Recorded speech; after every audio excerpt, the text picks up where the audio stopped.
So today, I'm going to stop right here because today we have a wonderful guest, and her name is Lilou Mace, and she's the creator and the host, writer, and producer of the Juicy Living Tour, a wonderful video interview show on YouTube. She is also an author and journalist, and in the past, she's had her own inspirational TV show and has continued and expanded that with her Juicy Living Tour, on YouTube. She travels all over the world interviewing people who are motivating and inspiring others, whether they are authors, healers, scientists, spiritual teachers, physicists, physicians, and the list appears endless. So far, she's done over 850 interviews and 1,700 videos. I don't know how she has the time to do all this. She gets over 1 million views a month and has over 14 million video views. Wow, it's amazing. Lilou's mission is to create and host an international communication network to inspire, motivate, and empower millions of people to pursue their dreams and to help spread joy, freedom, and personal awakening. So Lilou, I want to welcome you to Kauai and to Transformational Tea. Thank you, Taj. It's so good to be back here in Kauai. Thank you. Oh, it's so great to have you. And you are amazing. You have an amazing amount of energy and vision to do all these things that you've done in your life that have led up to the Juicy Living Tour. But the first thing I want to ask you, did you have an experience or a role model or something that really pushed you into creating what you've created? The big one was Oprah Winfrey. I went to the show and I saw the Oprah Winfrey show and I saw her just being there and interviewing people, and it felt something really felt so good deep inside. It was a certain recognition of her soul, not how she looks like on the outside or her appearance or her wealth or the cameras or how famous she was, but really the work that she was doing on the planet. I recognized that on a deep level. I was speechless. I can't even say it. And it was such a wonderful moment. And from that moment on, there was this kind of light, and it was ignited in me, and I have never stopped since then. Well, did you have thoughts that came in the way as you were doing it that you had to release? And I mean, because this is a big venture that you started on. Yes, I had so many thoughts, and I really thought I was the worst communicator. I had fear of, still to this day, of public speaking, but at the time even of camera. I just couldn't understand why I felt so strongly passionate about wanting to interview people and do this, and it didn't make much sense to my rational, to the mind. But in my heart, there was just this other level, this quiet voice, and this deep understanding that there was something there for me to really nourish me on a deeper level. My soul needed to do this. There was something there, and I just one step at a time. Then the fears came up, and I was stepping each time outside of the comfort zone. But each little step was a big step for me, and a big step towards the fulfillment of this dream. So did the dream change? I mean, as you've done it, has it expanded or changed how it looks? It started really from video blogging on YouTube to then starting to do Skype interviews, start to interview people, oh my God, in person and be in the intimacy of their eyes and their soul, to now traveling and doing this full time around the world. And now I'm back in Hawaii, and it's just I feel so blessed to be doing my soul work, my soul purpose. I feel right on track. It's fulfilling. I don't long for something else outside now. So when you were first starting, were there people that didn't support what you were doing, that were like, no way, you can't do this. How are you going to make a living? How are you going to get connected to people? Was there any of that? There's many, including my parents. My parents were I had to really protect this dream, and I was very careful as to, at some point, especially when stepping in it, because it was so big and I couldn't even really see exactly what it would look like myself. It was just a feeling place of there was something I needed to share and communicate. So I just had to protect it, and I really just I was conscious at the time enough to say, okay, this person, I know she will understand. This friend, that particular friend, will be positive and supportive. She won't judge me or try to tell me the negative sides of it. So I was very much protecting it. Yeah, and many people, especially actually around us, our environment, are usually so loving us so much they want to protect us from any challenges or problems or. Yeah, and that's just what we were talking about.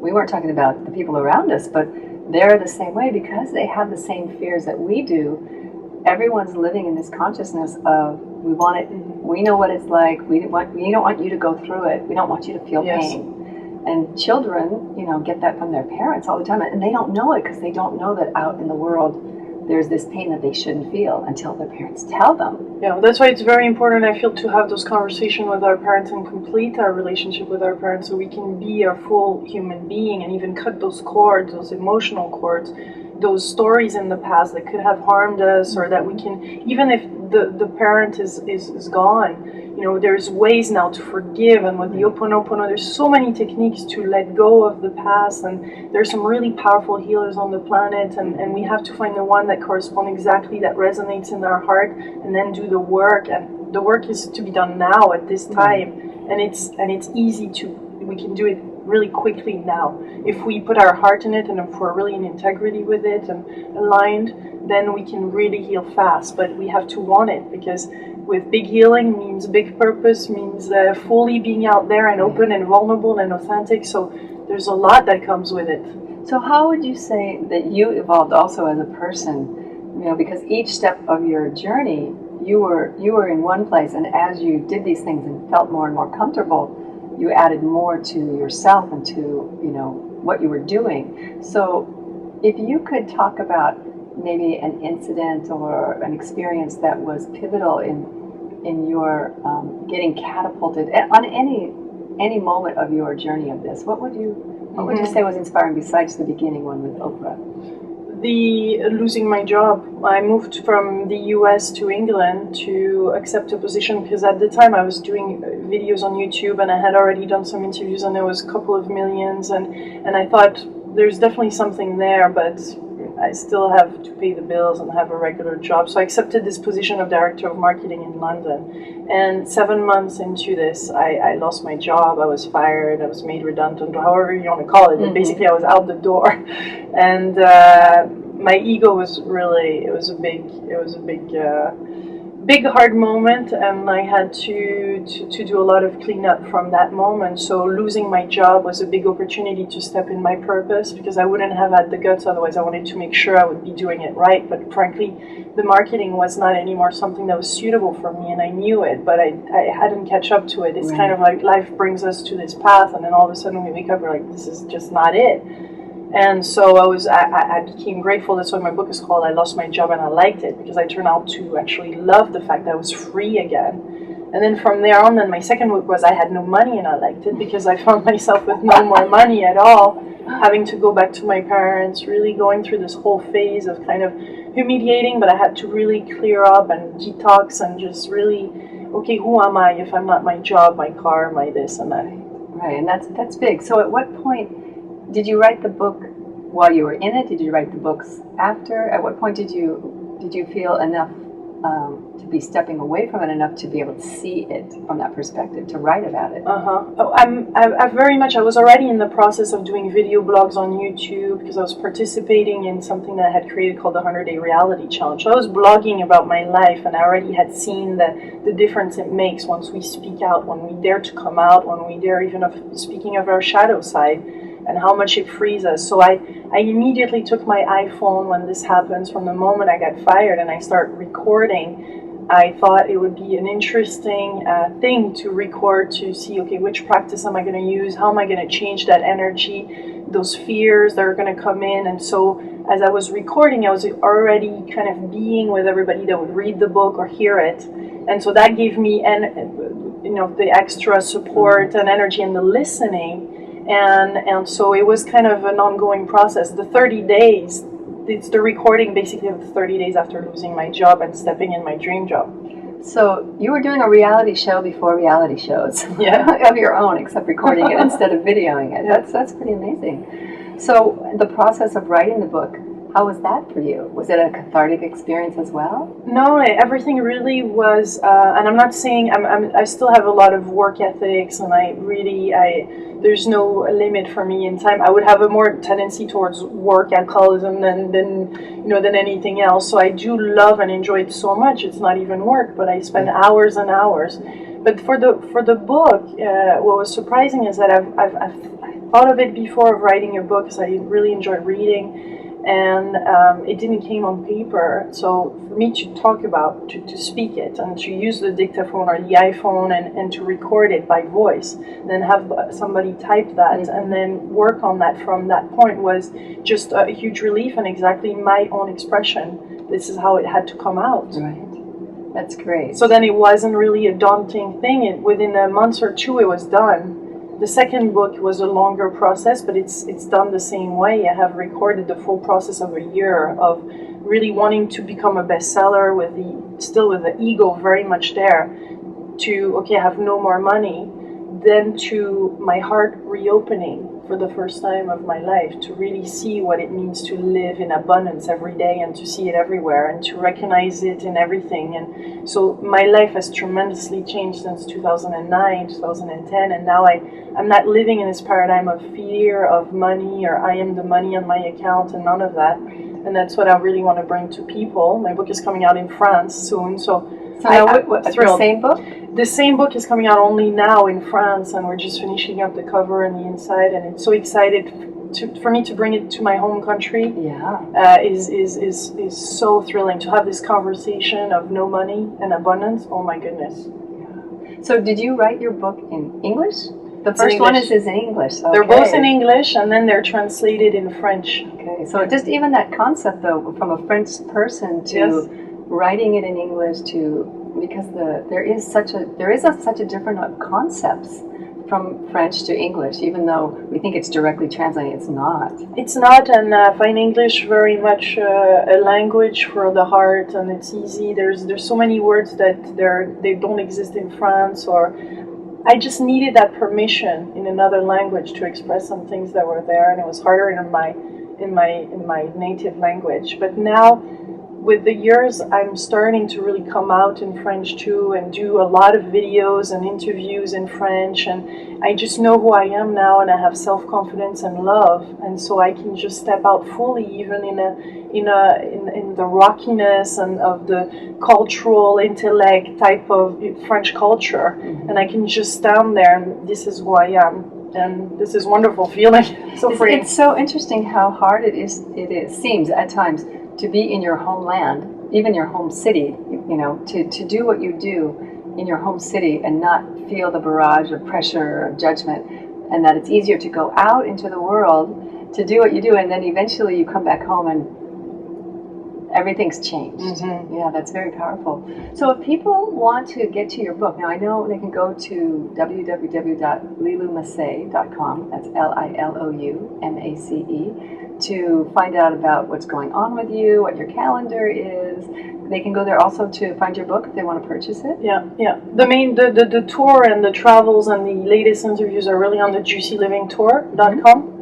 But the books, they're on there on Amazon or. Oh, okay. So they can see that the book is there, and then go on to Amazon if they want. Yeah, it's very inspiring. So what about? I'm going to ask a really hard question here. So because you've interviewed so many people, and I'm not going to say which is the one interview that was the greatest, but there are like maybe a stream of thought that really affected you. It might not be one interview; it could have been 50. But that stream that took you from one state into this state of feeling confident of yourself, or whatever it is for you. What line was that, or what was the stream that really seemed to, even if it was an interview, that really transformed you? Well, each time I have been asked that question, the answer is different, of course, depending on the context. And you were speaking earlier of the fear and of death and all that, and I've been extremely inspired lately by near-death experiences, including the one of Anita Mohani, that has become a very famous near-death experience. And she had cancer grade 4B lymphoma, had 36 hours to live. She went through this near-death experience that she describes in her book, Dying to Be Me, that is published with A House. And then she describes the unconditional love that she felt, the choice that she had, the full awareness that there was just no time, that she could go from one place to the next. And I feel all those are just so amazing life lessons. And she realized that she was just living a life of fear, and that's what had created her cancer.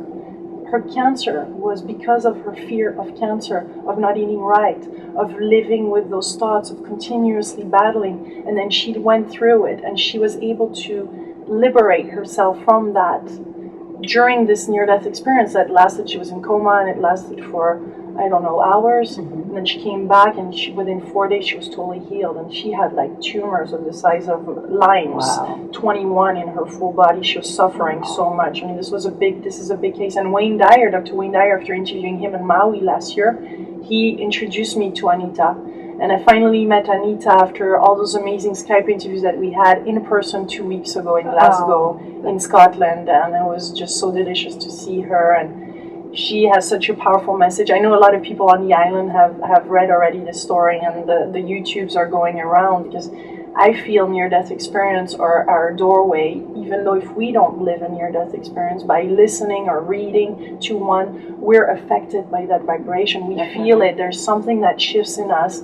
And to me, I think one of my next book will be on near-death experience, or a compilations of thoughts. Because then I had the opportunity to interview Dr. Raymond Moody, that wrote Life After Life in 75. It's been a rippling effect of wonderful stories. And to me right now, those are the interviews I'm very passionate and inspired by. Well, it's so interesting, because one of the ways that actually people can have their own, not near-death experience, but experience, if you believe this, is to do hypnosis and to experience the life between lives, and to really see, and you can experience it, can be a tangible experience of your own, of knowing that there's more than beyond what it is. And there are lots of books that of people talking, even if it's just stories through hypnotherapy, of like the lives between lives. It's so powerful when you have your own experience, more than reading it. Yeah, and that's when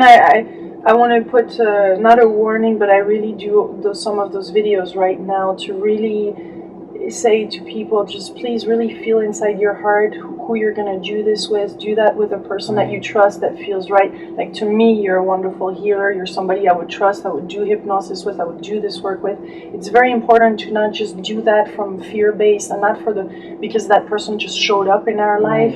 It's more than that. It is your life, it is your karma, it is your dharma, it is actually a big deal, even though if it's fun and playfulness.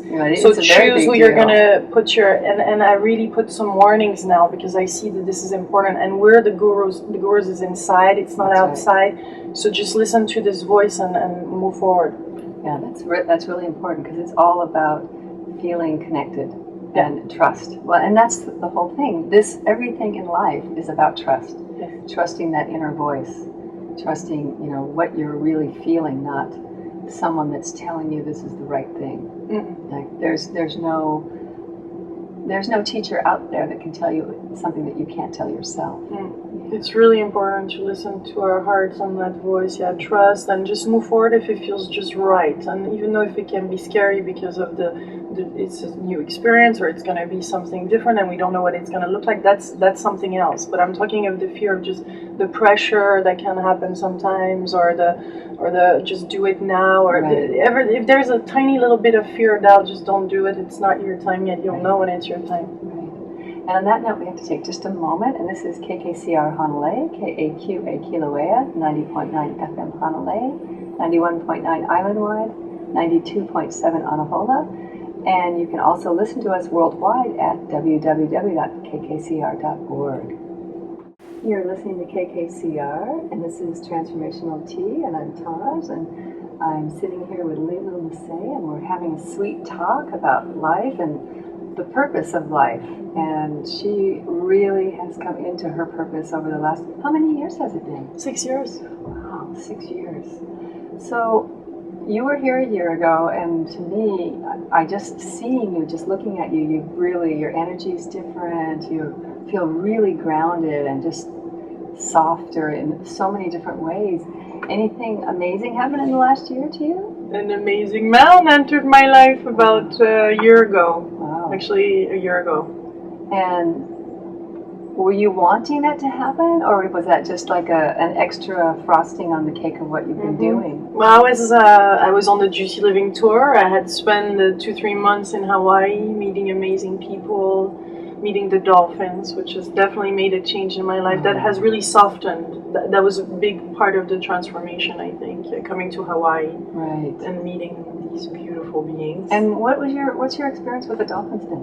What, like, just how do you feel it's affected you? Multi-dimensional, beautiful, just love, embracing. I felt my feminine side open because of this experience. I felt they taught me how to just be, and we didn't need to do anything else. We just could be in there, we could just walk in life, and we really didn't have nothing to do. The rest was extra because we really felt empowered to do some things, but it's been such a healing experience, and I was dolphinized. I think I really did those videos where I had tingling eyes, and it's really something happened there. And last year in August, for my 34th birthday, I felt really blessed, and I said, my goodness, I'm so blessed to be living on purpose, to do a job that I love, to travel the world, interview people. And I said, if I don't meet a man, if I don't live if I don't have kids, if I don't have the house, all of that, it doesn't matter really, because I'm on purpose. And within a month, I go back to France just for 2 weeks because I had been traveling nonstop for already 8 months. And when I came back, within a week or so, I met Hugues. And it's been just, he has dual citizenship, and he had lived in Canada for half of his life, and he had 2 kids and a wonderful home exactly where I wanted to live in France. So here I was in this, how we say, we think sometimes we're a little bit late, and the kids were there, his 2 kids, 9 and 12, the man, this amazing man, and the house, and all of it. And you get it all. And I just jumped in that life, so now now I'm on the Juicy Tour Europe, and I spend time with him, and then I go back to a European country, and then I go back to France, and then to another country. And my life is different than last year, but it's certainly been a huge blessing. And I feel once we meet somebody we're supposed to meet, there's so much healing on so many levels that I never had wanted to face before. Right, because relationships bring up so much from the past. Yeah, and it was too much before. Honestly, all relationships were just failures because I wasn't ready to face that. I was pushing them away. I was saying, no, thank you, it's too painful. I'm not ready for this. Mm-hmm. So it had been a disaster.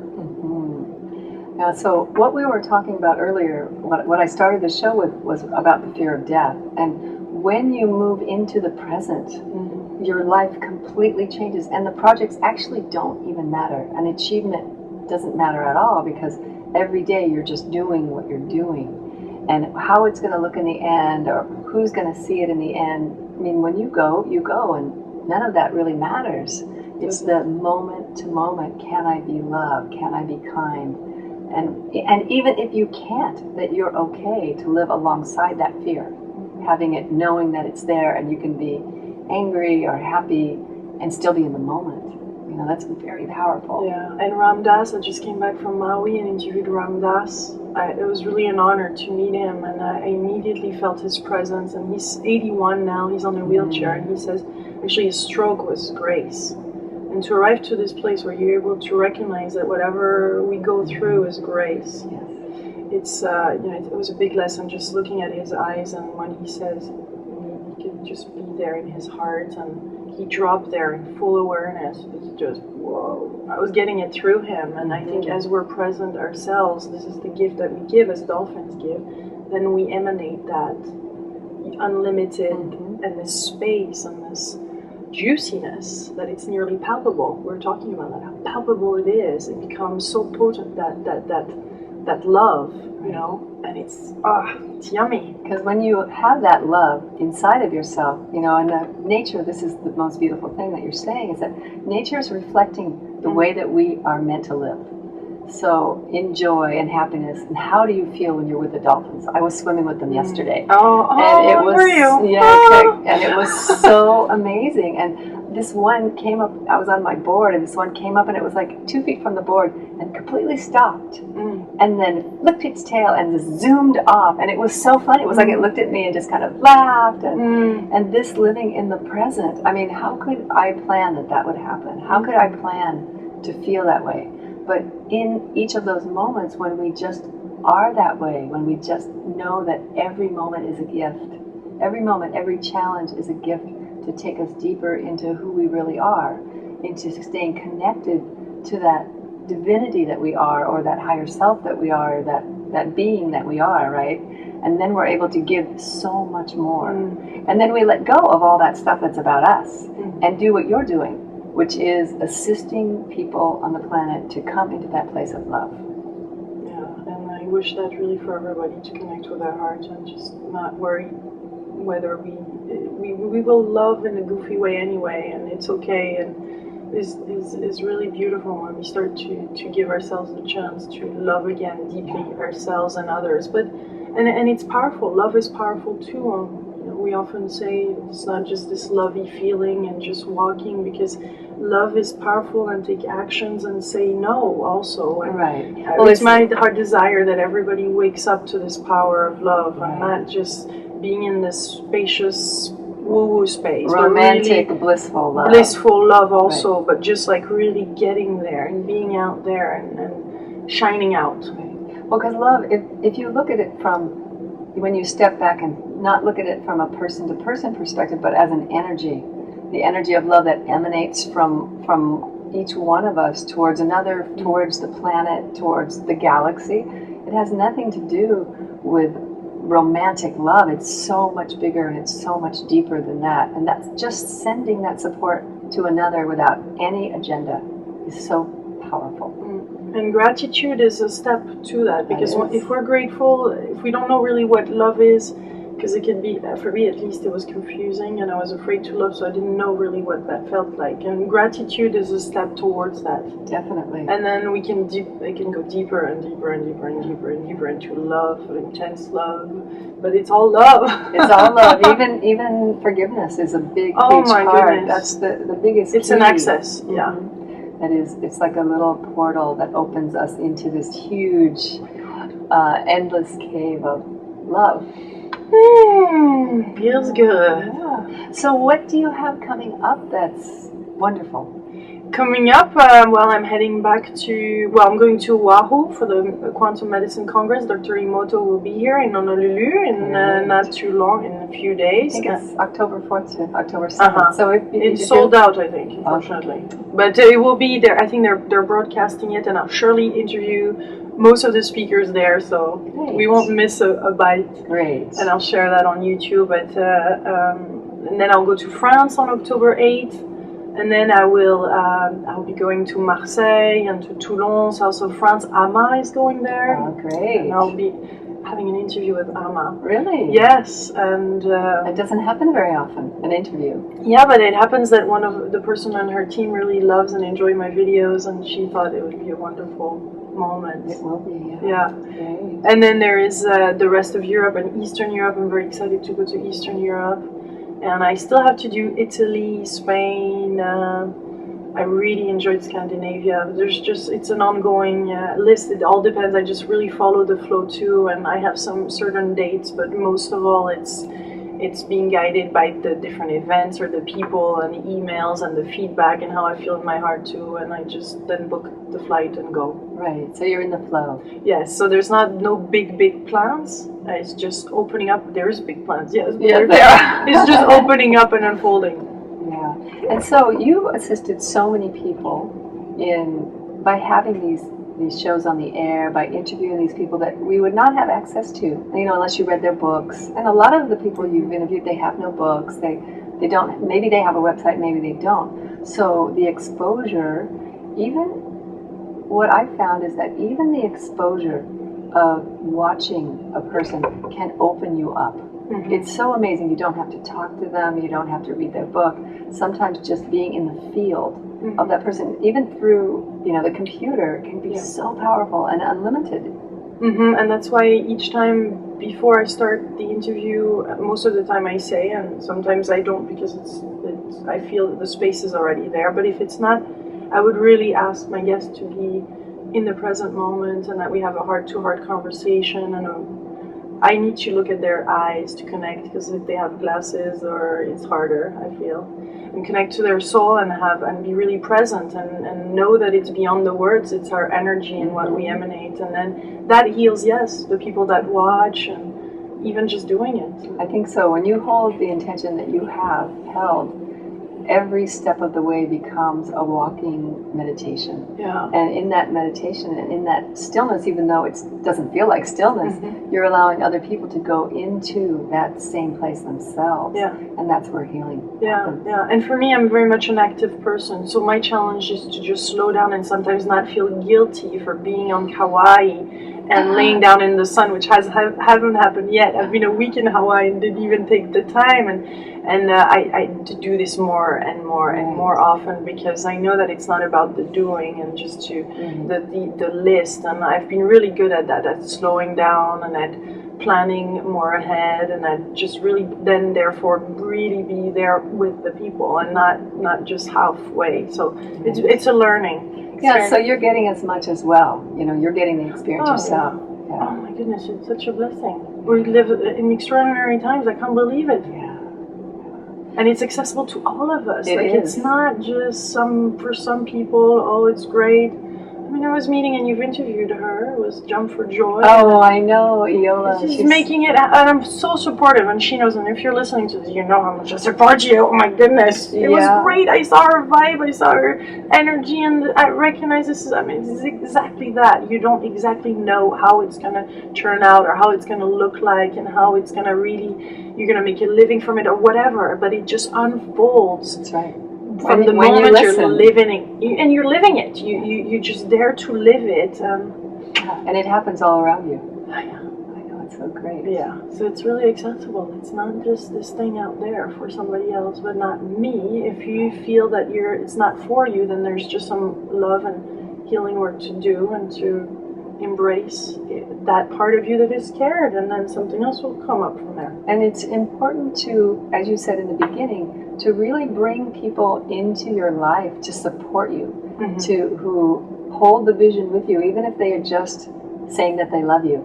That instead of the energy moving away from you, it's the energy to build whatever your vision is, regardless of what your judgment is of it. Yeah. You know, so I'm sure your family's completely transitioned because of what you're doing as well. Oh my goodness, they totally have. I can't believe it. My dad came with me to Sedona last year on the Juicy tour, and he spent about 2 weeks with me, and he's transformed.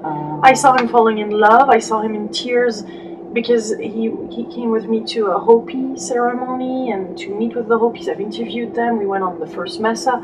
It was just, he had read this in books and books. He was very much in his brain about all of this, and all of a sudden he experienced all of it, and he was just, he's like, my daughter, I'm so proud of you. Oh my goodness, I had no idea you were doing this. Because he could just see the television or the ego side of it, you know, and he was not seeing the beauty of really the journey on a deeper level. And my mom, same thing. She came with me to Mexico, and she had her own little Juicy tour. Oh, and great. she's loving it. That's great. She's loving it. So if people could assist you in any way, like you've assisted them, how would they assist you? Just by going to the website? What would be helpful for you? Yeah, the best is to spread those videos, and to really just go on YouTube, and you type in my name or the topic that you have in mind that you're looking for, and I have 1,800 videos over. So there's pretty much every topic. A lot of topics I've covered. So you'll find a video, and then you can share that with your friends. That's what I love about the Facebook and the Twitter, because it goes very fast. This story of Anita Mohani, please just, her last name is Moorgani, and you look for that story and listen to it and share that with friends. It's very much a beautiful story. And to share that, and for the people that want to donate, this is how the tour works. I work at these donations. And all the support of suggestions and what have you, whatever your heart feels like could contribute. Great. Well, you can check out her website, which is www.liloumassey.com, and check it out. And really, if you're inspired, do something. Spread the word. donate, you know, enjoy it, like really feel it and take it in, and you'll get to really feel who Lilou is. Thank you. Yeah, well, thank you so much for being with us. It's just been great to have you, and look forward to seeing you on the island. Thank you. It feels like a place you're going to keep coming back. It's home. Back. It's a home, definitely. It feels good to my soul. It's nourished here. Great. Thank you so much. Thank you. And up next is Gabi with Shift Happens, and this is Taj with Transformational Tea, and sitting in with Lilou Mace. Aloha. Aloha. Have a great week.